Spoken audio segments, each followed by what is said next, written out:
Hello दोस्तों, sociology classes में आप सबका स्वागत है। आज हम एक बहुत ही इम्पॉर्टेंट टॉपिक के बारे में डिस्कस करेंगे। आज हम पर्सनहुड, हैबिटास एंड एजेंसी को डिस्कस करेंगे। ये जो टॉपिक है ये यूजीसी नेट सोशियोलॉजी के पॉइंट ऑफ व्यू से एक इम्पॉर्टेंट टॉपिक है और अमूमन जो भी स्टूडेंट्स होते हैं वो इस टॉपिक में बहुत ज़्यादा कंफ्यूज हो जाते हैं, क्योंकि इन तीनों के बीच में जो डिफरेंस है ये सही ढंग से हमें पता नहीं होता है। और आज के इस क्लास में इसी टॉपिक को हम थोड़ा अच्छी तरीके से समझेंगे, इसके रिगार्डिंग क्या थ्योरीज है इसको समझेंगे, और सबसे इम्पॉर्टेंट जो बात वो है पर्सनहुड, हैबिटास एंड एजेंसी के बीच में हम एक कंपैरिजन टेबल को देखने की कोशिश करेंगे, ताकि हमारा जो भी कंफ्यूजन है पर्सनहुड, हैबिटास एंड एजेंसी को लेकर सारे चीज़ें दूर हो जाएगा और हम इन सारे जो टॉपिक्स है इनको अच्छी तरीके से समझ पाएंगे। तो अगर आपने अभी तक मेरे चैनल को सब्सक्राइब नहीं किया है तो चैनल को सब्सक्राइब कर लीजिएगा, क्योंकि इस चैनल पे आपको सोशियोलॉजी रिलेटेड बहुत सारे वीडियोस मिलेंगे। यहाँ पर यूजीसी नेट सोशियोलॉजी के हर यूनिट का सेपरेट प्लेलिस्ट आपको मिलेगा, वहाँ से आप आपके एग्जाम के लिए डायरेक्टली प्रिपेयर कर सकते हो। और अगर आपको पीडीएफ की ज़रूरत है तो आप पीडीएफ भी परचेज कर सकते हो। तो यहाँ पर ये जो तीनों टॉपिक है, ये तीनों टॉपिक के बीच में कंपैरिजन समझने से पहले हमें ये तीनों टॉपिक क्या है ये थोड़ा अच्छी तरीके से समझना होगा। तो बाद में आखिर में जाकर इस कंपैरिजन टेबल को हम समझ पाएंगे। तो एक एक करके हम चीज़ों को समझने की कोशिश करते हैं। पर्सनहुड, हैबिटास एंड एजेंसी, ये तीनों सोशियोलॉजिकल थ्योरी में एक इम्पॉर्टेंट कॉन्सेप्ट है। यहाँ पर हम जब सोसाइटी को समझने की कोशिश करते हैं, हमारा सोशल वर्ल्ड किस तरीके से एक्ट करता है, लोग किस तरीके से बिहेव करते हैं, लोगों का एक्शन किस तरीके का कैसे शेप होता है, ये सारी चीज़ें हमारे लिए ज़रूरी हो जाता है। तो ये जो पर्सनहुड, हैबिटास एंड एजेंसी है, ये तीनों कॉन्सेप्ट हमें सोशल इनइक्वलिटी के बारे में समझाते हैं, हमारे सोसाइटी में कल्चरल डायनामिक्स किस तरीके का है और सोशल चेंज किस तरीके से हो सकता है, लोग किस तरीके से डिफरेंट सिचुएशन में एक्ट करते हैं, ये सारी चीज़ें हमें बताते हैं। तो अगर हम एकदम सिंपली पर्सनहुड, हैबिटास एंड एजेंसी के बारे में जानना चाहे तो पर्सनहुड बेसिकली किसी भी एक इंसान का आइडेंटिटी होता है। किसी भी एक सोसाइटी में कोई भी इंसान को किस तरीके से ट्रीट किया जाता है उसको कहा जाता है पर्सनहुड।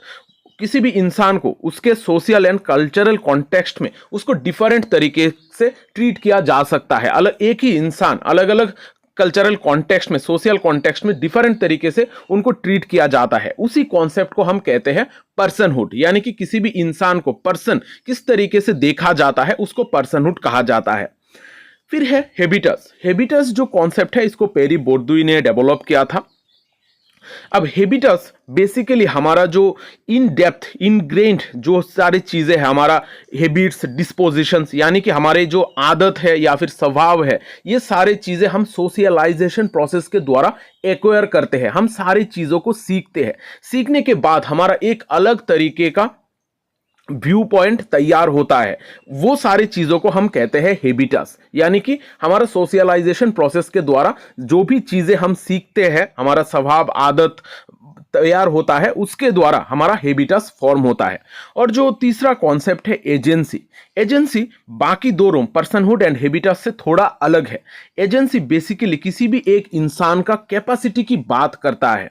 हर इंसान का कैपेसिटी नहीं सेम नहीं होता है। उसके सिचुएशन के अकॉर्डिंग वो किस तरीके से एक्ट करेगा, उसका एक्शंस किस तरीके से होगा, वो किस तरीके से सोशल लाइफ में चॉइसेस अपनाएगा, ये सारी चीजें एजेंसी का पार्ट है। यानी कि किसी भी एक इंसान का जो कैपेसिटी है एक्ट करने का, उसको कहा जाता है एजेंसी। तो पर्सनहुड, हैबिटास एंड एजेंसी, ये तीनों कॉन्सेप्ट्स अलग है, इनके रिगार्डिंग थ्योरीज भी डिफरेंट है, और ये किस तरीके से फॉर्म होते हैं ये भी अलग तरीके से होता है। तो एक एक करके इन तीनों को हम समझते हैं।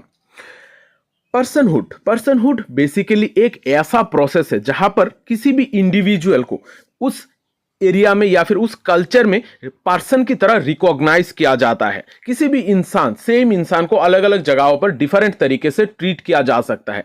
जैसे मैं अगर खुद का एग्जांपल लूंगा तो मेरी फैमिली में मुझे एक अलग तरीके से ट्रीट किया जाएगा। जब मैं फ्रेंड्स सर्कल में रहूंगा तब वो लोग अलग तरीके से ट्रीट करेंगे। जब मैं मेरे स्टूडेंट्स के साथ रहूंगा तो मेरा कैरेक्टर अलग होगा, मेरा एक अलग तरीके का रोल होगा। तो ये पर्सनहुड बेसिकली इसी प्रोसेस को दर्शाता है कि किसी भी इंसान को किस तरीके से उसके कॉन्टेक्स्ट में, सोशल एंड कल्चरल कॉन्टेक्स्ट में रिकॉग्नाइज किया जा रहा है, उसको कहा जाता है पर्सनहुड, यानी कि पर्सन को ट्रीट करना और उसको उस तरीके से रिकॉग्नाइज करना।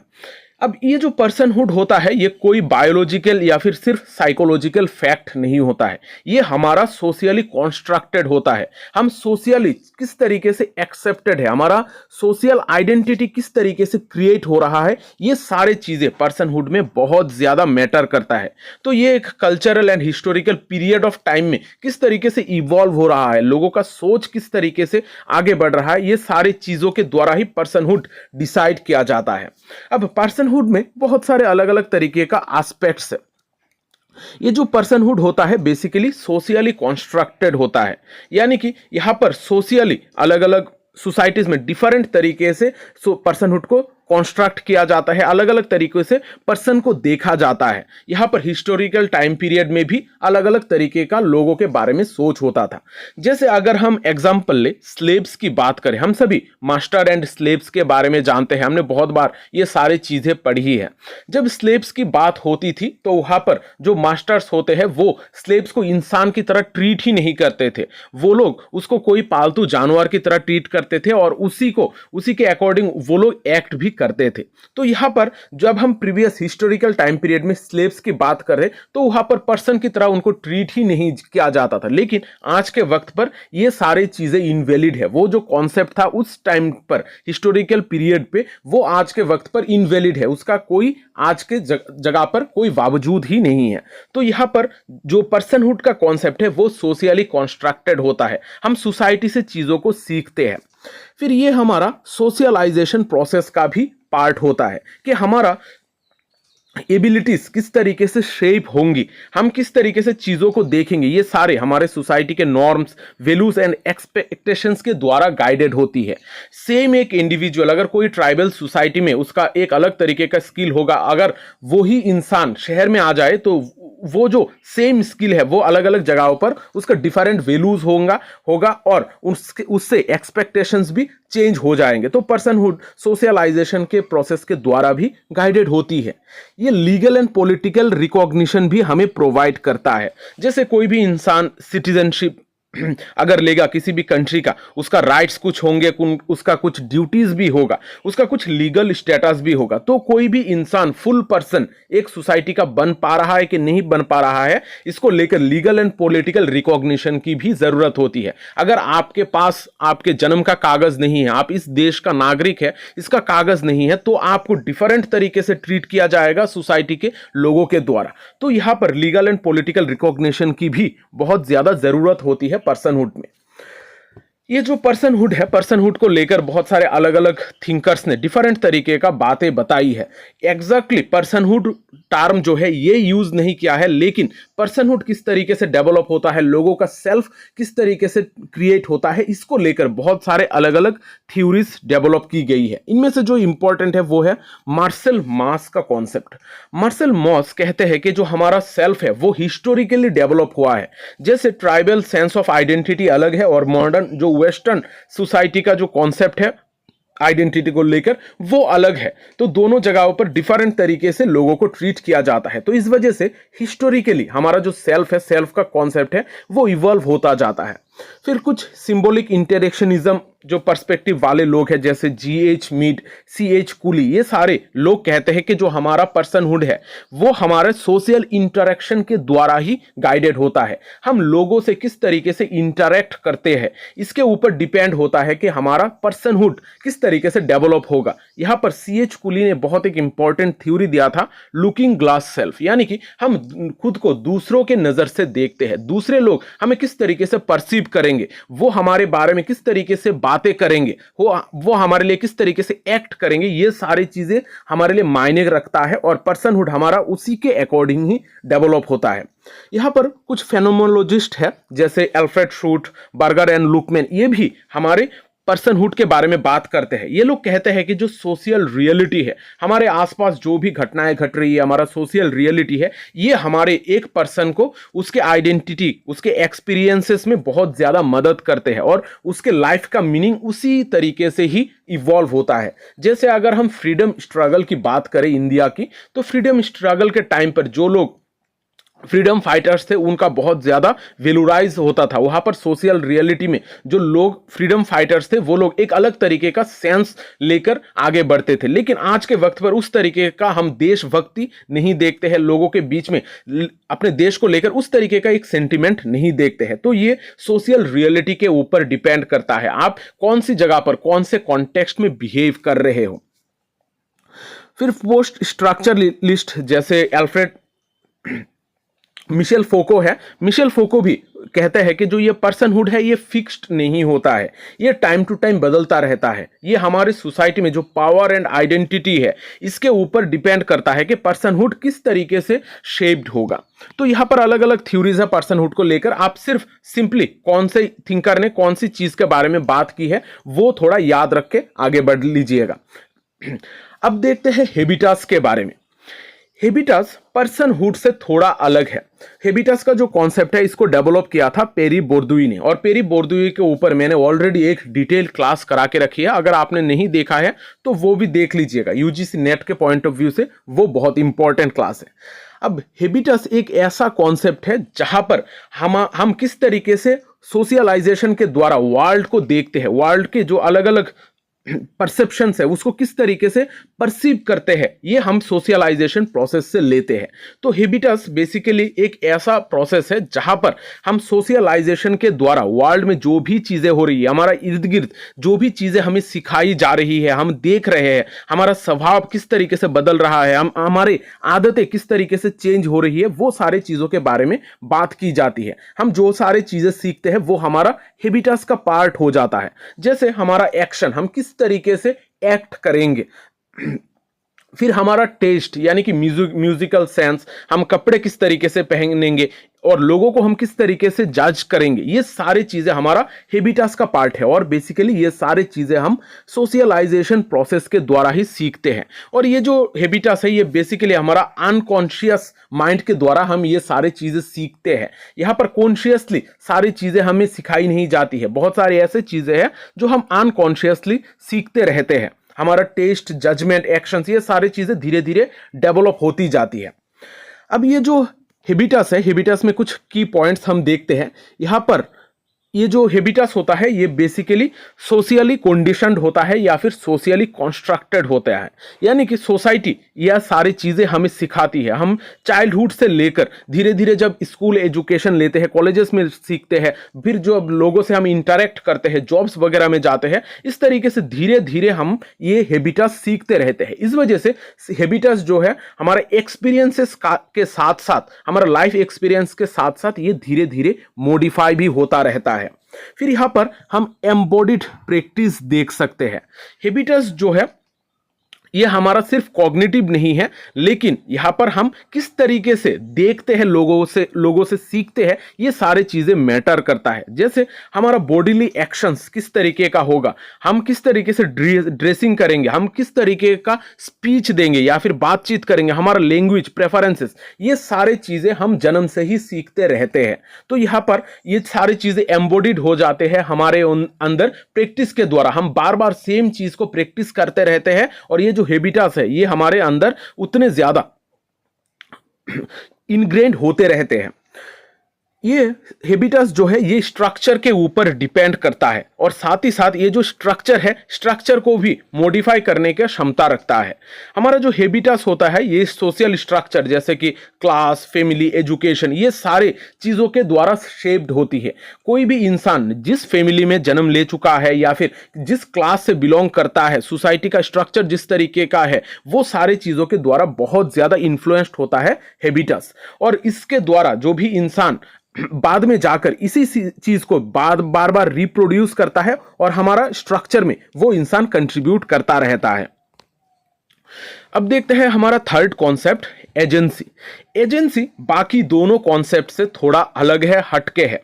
अब यहां पर एजेंसी बेसिकली एक इंडिविजुअल का एबिलिटी होता है। यहां पर एजेंसी यानी कि किसी भी एक इंडिविजुअल का एबिलिटी, वो किसी भी एक सिचुएशन में किस तरीके से एक्ट करेगा, उसके ऊपर कोई भी अगर कॉन्स्ट्रेंट भी आए तो वो किस तरीके से एक्ट करेगा, ये सारी चीजें, ये जो एबिलिटी होता है इसको कहा जाता है एजेंसी। तो एजेंसी हम जिस तरीके से गैस एजेंसी की बात करते हैं या फिर कोई भी एक फॉर्मल एजेंसी है, वो एजेंसी नहीं होता है। ये एजेंसी किसी भी एक इंडिविजुअल की एबिलिटी की बात करता है। और ये जो एबिलिटी होता है ये बेसिकली किसी भी इंडिविजुअल का कैपेसिटी होता है कि वो किस सोशल स्ट्रक्चर में किस तरीके से बिहेव करेगा, कोई भी चीज को रेजिस्ट करना या फिर मॉडिफाई करना, रिप्रोड्यूस करना, ये सारी चीजों का कैपेसिटी होता है एजेंसी।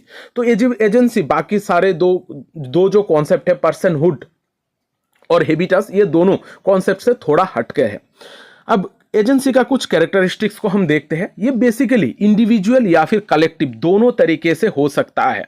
जैसे कोई इंडिविजुअल है, उसका क्या कैपेसिटीज है वो डिफरेंट होगा, और जब वो ग्रुप में रहेगा उसका कैपेसिटी दूसरा होगा। जैसे कोई भी एक सिंगल इंसान है, सिंगल इंसान कोई भी सोशल मूवमेंट इतना बड़ा छेड़ नहीं सकता है, उसको लोगों की जरूरत है। लेकिन जब लोग कलेक्टिवली एक साथ रहते हैं तो उनके बीच में अलग एक क्षमता होती है, तब वहां पर सोशल मूवमेंट करने की चांसेस होते हैं। तो यहां पर एजेंसी हम इंडिविजुअल और कलेक्टिव दोनों तरीके से ही हम देख सकते हैं। दोनों एजेंसीज का अलग अलग कैपेसिटीज होता है।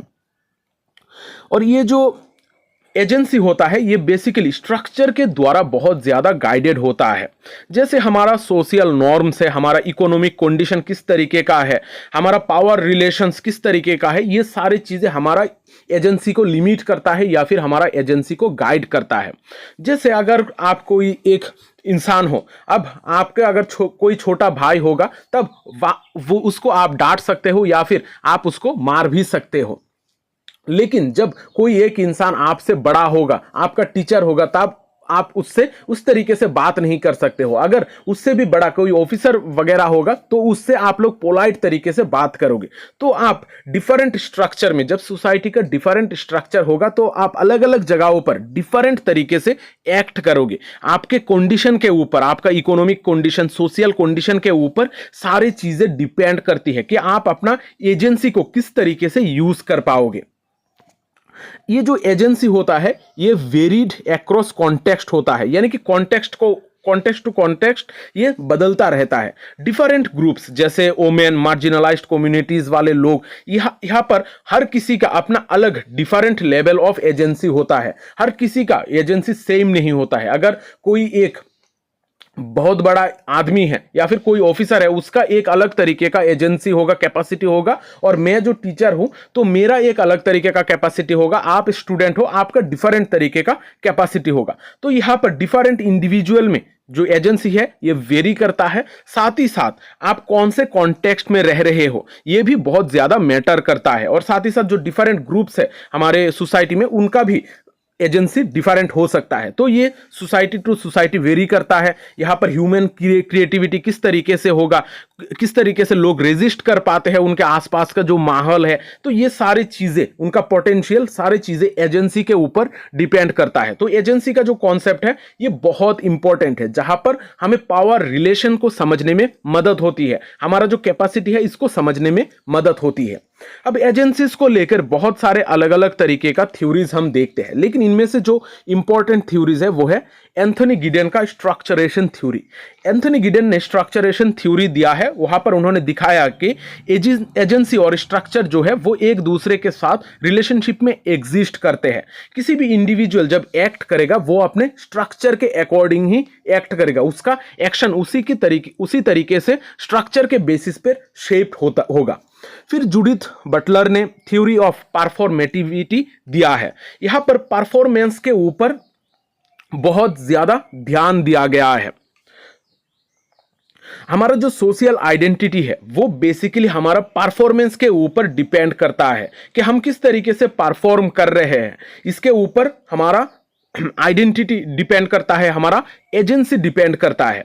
अब यहाँ पर हमारे सोसाइटी के जो नॉर्म्स है इसको हम चैलेंज करने की हमारा क्या क्षमता है, ये सारी चीजें इंडिविजुअल के कैपेसिटी के साथ साथ उसका परफॉर्मेंस के ऊपर भी होता है। जैसे सेम इंडिविजुअल, जैसे बहुत सारे स्टूडेंट्स हैं, लेकिन बहुत सारे स्टूडेंट्स में कुछ ऐसे स्टूडेंट्स होंगे जो पॉलिटिक्स के साथ जुड़े हुए हैं, तो उनका परफॉर्मेंस अलग होगा। जो साइंस के साथ जुड़े हुए हैं उनका अलग परफॉर्मेंस होगा। तो सिचुएशन के हिसाब से, सोसाइटी के सिचुएशन के हिसाब से किस तरीके से एक्ट करना है वो हमारा सोशल आइडेंटिटी का पार्ट है, जो बेसिकली हमारा परफॉर्मेंस के ऊपर डिपेंड करता है।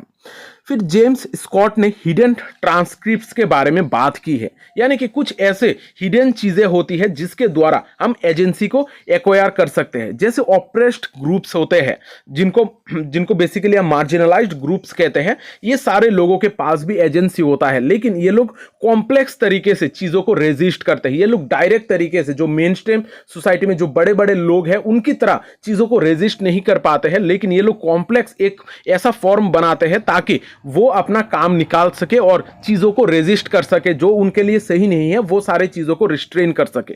तो एजेंसी का रिगार्डिंग अलग अलग थ्योरीज है, और हर इंसान का, हर इंडिविजुअल या फिर ग्रुप का अलग तरीके का कैपेसिटी होता है, उनके पास भी अलग तरीके का एजेंसी होता है।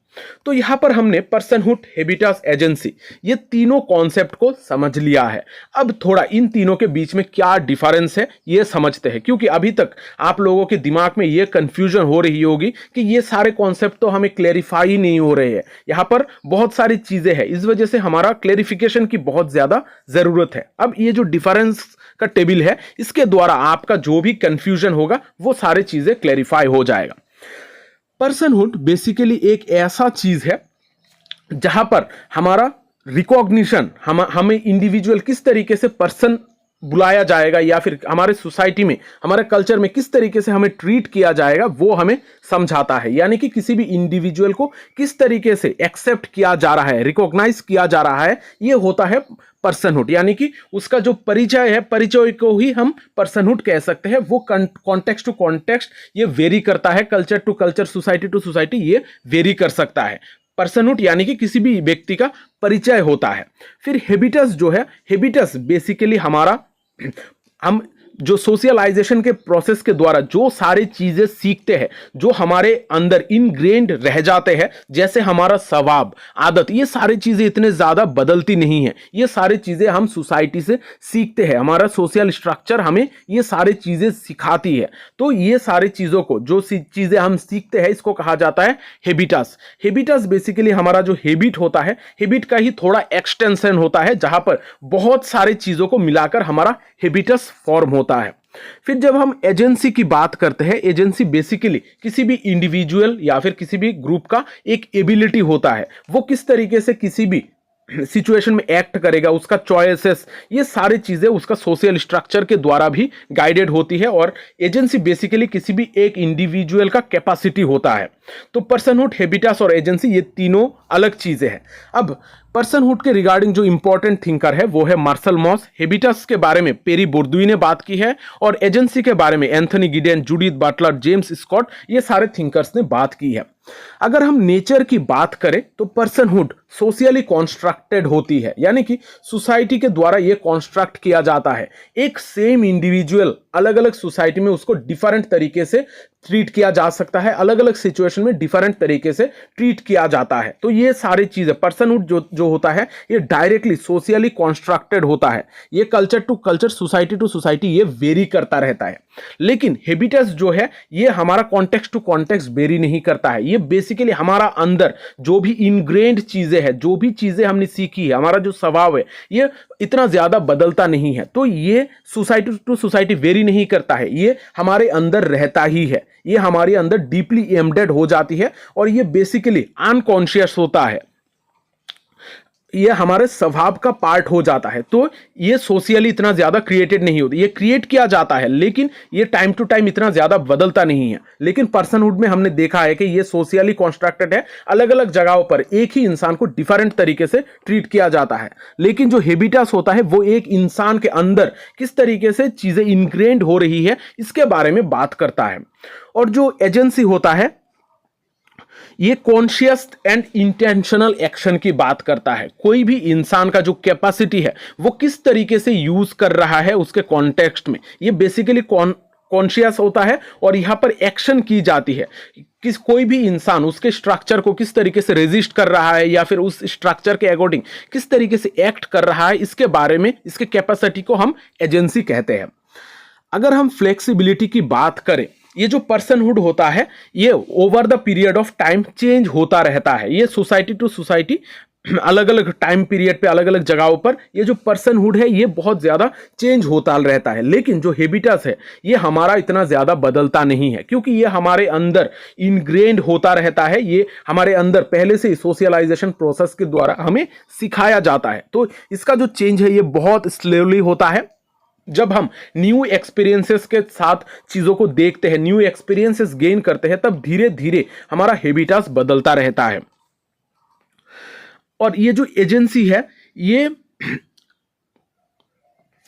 सोशल ट्रांसफॉर्मेशन करने में मदद करता है। अब यहां पर अगर एजेंसी की फ्लेक्सिबिलिटी की अगर हम बात करें, ये इतना ज्यादा फ्लेक्सिबल नहीं होता है, लेकिन ये बेसिकली हमारा कैपेसिटी होता है और हमारा कैपेसिटी के अकॉर्डिंग हम सोसाइटी में ट्रांसफॉर्म कर सकते हैं। हम हमारे कैपेसिटी के अकॉर्डिंग किसी भी जगह पर एक्ट कर सकते हैं। अगर अब हम एग्जाम्पल से चीजों को थोड़ा समझने की कोशिश करते हैं, जब पर्सनहुड होता है ये बेसिकली एक इंसान को किस तरीके से रिकॉग्नाइज किया जाता है। अगर कोई बच्चा जन्म लेता है तो उसका सोसाइटी में क्या वैल्यू है, धीरे धीरे वो उसका राइट्स ऑफ पैसेज के द्वारा वो किस तरीके से इंसान बन रहा है, उसका किस तरीके से डेवलपमेंट हो रहा है, ये सारी चीजें हमें पता चलता रहता है। तो राइट्स ऑफ पैसेज यानी कि हमारा जीवन काल में जो अलग अलग नियम कानून हमारी सोसाइटी में बनाया जाता है, इसके द्वारा किसी भी एक पर्सन को पहचाना जाता है। जैसे अगर आप जन्म लेते हो तो आपका एक रिचुअल कराया जाता है जन्म के कुछ दिनों बाद, फिर आपका अन्नप्राशन होता है, फिर आपकी शादी होती है। तो ये सारे हमारा राइट्स ऑफ पैसेज है। अलग अलग टाइम पीरियड पर डिफरेंट तरीके से हमें ट्रीट किया जाता है, हमें हमारी जो सोसाइटी है उसके अकॉर्डिंग हमें प्रिपेयर किया जाता है। लेकिन जो हैबिटस है ये बेसिकली हमारा अंदर क्या क्या चीजें हैं, किस तरीके का हमारा स्वभाव हम डेवलप कर रहे हैं, इसके बारे में बात करते हैं। जैसे कोई अगर लोअर क्लास का इंसान है, कोई मिडिल क्लास का है, कोई अपर क्लास का है, तीनों लोगों का टेस्ट सेम नहीं होगा, तीनों लोग सेम तरीके का म्यूजिक नहीं सुनेंगे, उनका कल्चर अलग होगा। तो यहाँ पर हैबिटस बहुत ज्यादा मैटर करता है लोगों का टेस्ट को देखने के लिए। वो लोग जैसे कोई भी एक मिडिल क्लास का अगर व्यक्ति है तो उसके घर में अगर क्लासिकल म्यूजिक सुना जा रहा है तो वो इंसान, उसका बेटा या फिर बेटी वो सारी चीजें ही धीरे धीरे डेवलप करेगा। तो यहां पर हैबिटस इस तरीके से फॉर्म होता है। और ये जो एजेंसी है, एजेंसी बेसिकली हमारा कैपेसिटी होता है। जैसे कोई भी एक अगर कास्ट का इंसान हो, उसके साथ डिस्क्रिमिनेट किया जा रहा है तो वो लीगल एंड पॉलिटिकल एक्शन के द्वारा उसको रेजिस्ट करने की कोशिश करेगा, यानी कि उसके पास कुछ कैपेसिटी है। जैसे अगर हम डॉक्टर BR अम्बेडकर की बात करें, उन्होंने कास्ट के खिलाफ बहुत ज्यादा लड़ाई की है, तो उनके पास कुछ एजेंसी था, उनके पास कुछ एबिलिटी था, इस वजह से उन्होंने लड़ाई कर पाई। लेकिन अगर हम उनके अलावा और भी जो छोटे मोटे दलित है जिनके पास एजुकेशन नहीं था, तो उनके पास एजेंसी नहीं था, तो वो लोग वो सारी चीजें लड़ाई नहीं कर पा रहे थे। तो यहां पर एजेंसी में हम बेसिकली किसी भी व्यक्ति का कैपेसिटी की बात करते हैं, वो कैपेसिटी वो किस तरीके से यूज कर पाता है। तो यहां पर आशा करता हूं ये जो पर्सनहुड, हैबिटस एंड एजेंसी है, ये तीनों कॉन्सेप्ट आप लोगों को समझ में आ गया है। और ये जो कॉन्सेप्ट है ये UGC नेट सोशियोलॉजी के एग्जाम में बहुत ज्यादा इंपॉर्टेंट है और इसमें ही हम ज्यादातर कंफ्यूज होते हैं। तो इन कॉन्सेप्ट को थोड़ा अच्छी तरीके से समझिएगा। और अगर आपने अभी तक मेरे चैनल को सब्सक्राइब नहीं है किया है तो चैनल को भी जरूर सब्सक्राइब कर लीजिएगा, क्योंकि यहाँ पर आपको बहुत सारे प्लेलिस्ट मिलेगा, खास करके UGC नेट के रिगार्डिंग आपको सेपरेट, हर यूनिट के लिए सेपरेट प्लेलिस्ट यहाँ पर अवेलेबल मिलेगा। तो आज का सेशन मैं यहाँ पर ही खत्म करता हूं। अगर ये सेशन आप लोगों को अच्छा लगा है तो वीडियो को लाइक और शेयर जरूर कर देना, क्योंकि शेयरिंग इज केयरिंग। मिलते हैं अगले सेशन में, तब तक अच्छे रहिए, स्वस्थ रहिए और लोगों में प्यार बांटते रहिए।